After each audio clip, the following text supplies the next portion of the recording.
what I'd like to do right now is welcome Bri Babineaux to the stage.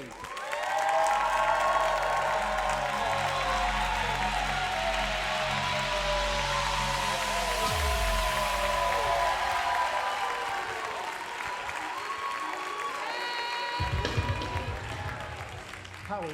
I'm doing good. Amazing. Let's have a seat. All right. Have a seat. Hey, So- y'all. She came in just so cool this evening. She came in just so cool. She was just so down to earth. You know how sometimes you get people that like these gospel artists. You know they can be kind of special at times. Oh, I need this. I need green M&Ms on the left side of the stage in a blue container. You need to go home. But that wasn't Bri. Bri just came in and she was so happy. We set her up in her little room and everything, and she was just so happy about it. But No, tell they me took about care. this. No, they took care of me, Okay. y'all. I walked in the room, and they had pictures of my son in there, and it melted my heart. Like really, y'all. So tell me, how did y'all that make laid you it out. feel? How did that make you feel? No, that made me feel real good. Like I've been away from my son for over a week, and I saw him last night, and he was like crying and didn't want me to go. So just to see that and see those pictures, it melted my heart. Like it really, really did. It made this little trip easy for me. It really did. Okay, so normally when you travel and you go to various places and you minister before thousands upon thousands of people, how are you normally treated just as an artist and as a person? How am I? I'm normally treated good. Okay, They take care of me. They really, really do. so no complaints. I told you they real people. I told you they just real people. I'm not gonna say all of, I ain't never had no issues. But no, but for the most part, they take care of me. Okay, Yeah. okay. And tell me, with you being a new mother, how difficult is it for you to travel, for you to go and do what you do, knowing that you got a baby boy at home? It's different. It's different being, oh, look at my so cute. Okay. No, but it's touch and go. Okay. My baby is literally me, just in boy form, literally. Full of energy, light up any room, and I think what makes it easy is I have a great support system. And when they say it takes a village, it really takes a village. And I'm grateful to have my support system, my family, his father, his grandparents. They always step in whenever I need them. So I'm never worried about him, his safety, or anything like that, because I know that he's in great hands at all times. But I do be missing him and FaceTiming him throughout the day several times. But it's touch and go. But how are you able to balance that, being a new mother and being away from your son and being away from your family, because you're on the road quite a bit? Right. I think when I first started, I was gone a lot. Okay. In the beginning, and the good thing now is you can take things and you can decline things if need be. Okay. And so when I feel like okay, I may sit this one out. I've been gone a long time, but it's different now because I have a baby and he's so young. Okay. But the great thing about what I do is I can bring him right along with me on this road, and I have done that. And usually when that happens, my mom, she comes with me and she attends to him and stuff like that. So I love my little job. It's flexible, you sometimes you can't bring your baby to work, but I'm able to do. But Okay. And I'm able to bring him, if need be. And like I said, whenever he does come, my mom, she comes with me and she tends to him for me. Yeah. So let me ask this question. So, well, not so much a question, but a statement. Mm-hmm. You didn't start the traditional way in this whole gospel arena. You started with a YouTube channel back in 2015, 2016, and you just went and blew up real quick. Yeah. Tell me about that experience, because you didn't just start and somebody discovered you. You Right. kind of put your own self out there. Well, some friends of mine kind of put me on out there. So what happened was, in December of 2014, I went to a worship night that one of my friends was having, and I wasn't even gonna go to it, but they kept calling me, so I went. And we were just in there clowning and just singing different songs, and another friend who I grew up with was pretty much recording the whole night on his phone. And he actually posted the video on his Facebook page. And I woke up the next morning with a ton of like friend requests and Facebook messages from people all over the world. I didn't even know who those people were, and they were just like, man, this video just touched me and blessed me. And I was like, what video? Like, what video are y'all talking about? So I had to go and actually look for the video because I didn't know what they were talking about. And of course, people were tagging me in it, and I was tripped out. I'm not even gonna sit here and lie. I was like, I don't, what is happening, what's going on. But I didn't think, too much of it. I was just thankful and grateful that people were being blessed by the video. And literally every video that was posted after that, people began to gravitate to it, and different artists and different producers and different people began to reach out and wanting to work with me. And if you know me, that wasn't something that I wanted to do. Singing was not something that I wanted to do. I did it in church because it was a need, and I was a pastor's kid, and you're kind of forced to work in ministry. You have no choice but to fulfill. You have no choice but to fulfill the need in church and stuff. And so I could sing, so I led praise and worship, was on the praise team, and all of that. But singing and doing this as a career, as a profession, was not something that I wanted to do. At the time, I was in school to become a lawyer, and that's really what I wanted to do at that time. But I decided to go ahead and do it. The Father threw me in it. But over the years, I've grown to love it and appreciate it. But it was a journey. It was different. It was very, very uncomfortable because I didn't like to be in the spotlight, and all of that was new. You got people looking at you, looking up to you, and you're like, whoa, what's happening? So everything changed for me very, very quickly, and it was a big adjustment. It really was. So with that being said, and you just went through this like warp speed, almost elevation, and being exposed like that. Yeah, he did a quick work. It was quick. I Big wasn't time. ready. Yeah. But so, what did a day in the life of Bri Babineaux look like prior to, then post? Oh, okay. So I went to school Monday through Friday, Okay. And I had a regular job working at Dillard's. It's a clothing store in the mall, and that's what I did. And So then that I was- did, that was and I did church. pre-elevation. Yeah, and I did. We had like rehearsal for praise team, and you went to church on Sundays, and on Saturdays you did street meetings and all, going door to door and all of those things like that. So that was the norm.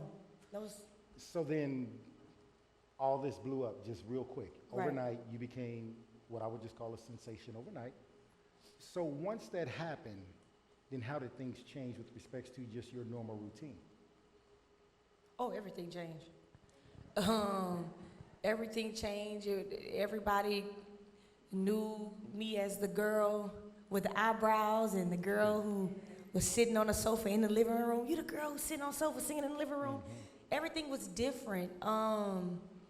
But it wasn't a bad different. It was just different. It was something that I wasn't expecting. And I had to try to adjust. I was still adjusting. I wasn't fully adjusted, but it took some time. It really did, because I was thrown in it, like really, like it was no. Ooh, Lord, they got the label here. It was no such thing as like, oh, okay, I'm gonna just go ahead. It was no such thing as artist development, like artist development or like management, like telling me what to do and how to do it, do this and do that. So I was really like thrown into something and had to try to figure it out. So you had to navigate the waters of this whole thing. Yeah. Without any What you direction. said? What you say, Brian? Okay. I thought you said something. No, but it was a big adjustment, you know, and you didn't have like, you know how some people, you know, they've been doing this or being groomed Right. as a kid, you know, and been doing this all of their lives, wanting to be a singer and all of this stuff like that.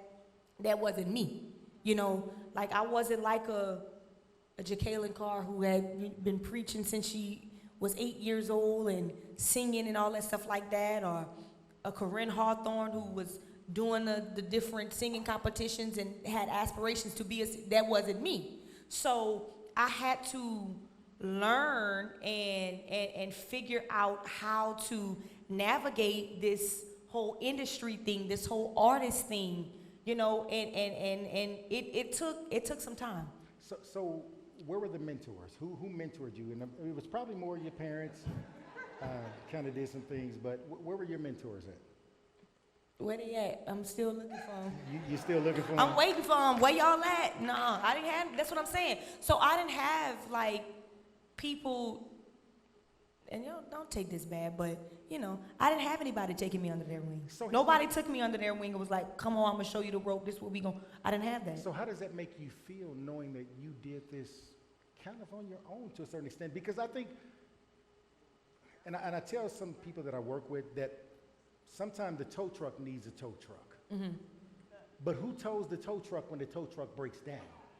So my question to you is, when you had those moments, because I know there had to be moments, yeah, where you just wanted to say, not heaven, no, but no, I had moments, okay. like many moments, and it's crazy because, you know, a lot of times people would say, you know, you're not serious about this, you don't want to do this.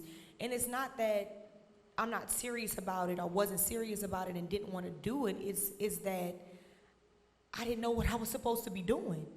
You know what I'm saying? It's like, can you help me? You know what I'm saying? Like, can you teach me the formula? Like, I'm the type of person like, hey, you may have to take my hand and, you know, help me and help and show me and teach me. You know what I'm saying? Like, I'm in a season, you know, even now where, you know, teach me. I want to be taught, you know what I'm saying? So I can continue on in this journey. But there were times when, like, I would cry. Wow. And be like, Lord, I don't know if I can do this. I really don't know if this is for me, if I'm supposed to be doing this. But if it's still in your will and this is something that you want me to do, then show me. Show me a sign, give me something that I'm still, you know, called by you and you're gonna do this. And literally every single time, I kid you not, every single time I would pray that, some random celebrity would repost a video or literally every single time, whether it was Justin Bieber reposting it or Chance the Rapper commenting on something or Tyrese posting something, but literally I'm like, you gotta give me a sign because all I'm seeing is the same thing. I don't know if maybe, you know, I've reached my max. Maybe I've reached, you know, my limit in this thing, you know, and maybe I'm supposed to be doing something else. Why didn't you quit in the midst of all that? Because has anybody ever just quit or wanted to quit? I know I have. And I'm just getting ready to be honest, or just being transparent. I'm not a quitter, but there's been times where I just like, okay, I just can't do this anymore. What made Bri Babineaux stay with it, though? Knowing that you didn't have that. Knowing that you didn't have anybody that was going to strengthen your back for the journey but God. Right. I think that's what it is. Okay. You know, and I had a lot of, see, the crazy thing is, and I'm grateful to the people who've followed my journey and been with me from the start of it, because the people who follow me they're unorthodox. You know, they may not be what your normal, your normal churchgoers, or, the people that support me, they don't look like they church people. They don't. They really don't. But they listen to me. They may not listen to any other gospel artist, but they listen to me. You know what I'm saying? So you have their ear. Yeah, and so I kept pushing, because I'm still, even though I couldn't see it, I was still making impact. You know what I'm saying? Okay. And I give God all the praise, because when you feel like, this is it, it's over, God isn't, using you anymore, he'll show you different things, and he'll, pour into you. And that's literally who's been pouring into me throughout this entire journey, is him. So because if it wasn't for him, I promise you I wouldn't be doing this. I really wouldn't be. So if you're looking in that camera right there, and there's a young artist that's saying, okay, I'm done, I want to give up, I just want to throw in the towel, or you got somebody in these seats that's doing something, they may not be gospel singing, it may just be their business that they started and they're just struggling with it, what would you tell them? Who? Okay. Well, the first thing I would ask is God calling you to do it? Because if he's calling you to it, then he's going to see you through it. So that's the first thing. And, to never give up, never quit. I'm an athlete, so quitting is not an option. And for me, I'm always big on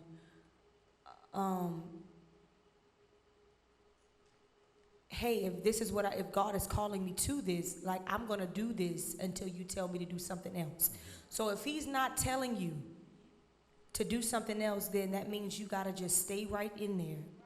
Stay with it.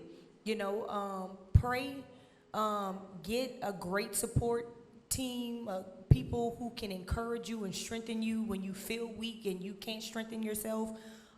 Make sure you have a good team, and I mean, trust the process. You gotta trust the process. I'm telling you, you have to trust the process and believe in what God told you that he was gonna do. So I'm telling you, if he brought you to it, he gonna see you through it. So you just gotta remember that. Keep speaking over yourself, okay? Just keep speaking over yourself. So you're saying trust the process. Mm-hmm. But when the process, and you've put all your trust in it, but it's not yielding the results that you prayed for in your time. Well, this is the thing. We got to remember the story of Job, okay? Mm-hmm. Now, you see, Job went through many, many oppositions, and he was faced with many hardships. Like, literally, his own wife was saying, curse your God and die. You know what I'm saying? But he knew in the God that he served. You know what I'm saying? So you have to remember who's on your side. You may not be able to see, you know what I'm saying, the light at the end of the tunnel. Everything may look like, okay, this is it. Like, this is it. I'm seeing everything falling. I'm seeing, things not happening. But you gotta trust the process, and you gotta wait on. I have a song saying, I will wait. Okay? You gotta wait on him. No matter how long it takes. You got to wait on him, and you got to be patient. I'm preaching to myself. You have to, you know. Wow. You do, you know, because we can get so caught up into, you know, wanting things done quick. You know what I'm saying? Like, I want it right now, but maybe we're not ready to have it right now. Because if we get it right now, we may fumble it right now. You know what I'm saying? So let's just be patient and wait on God. And I'm telling you, it's gonna be beautiful in the end, but you just gotta be patient.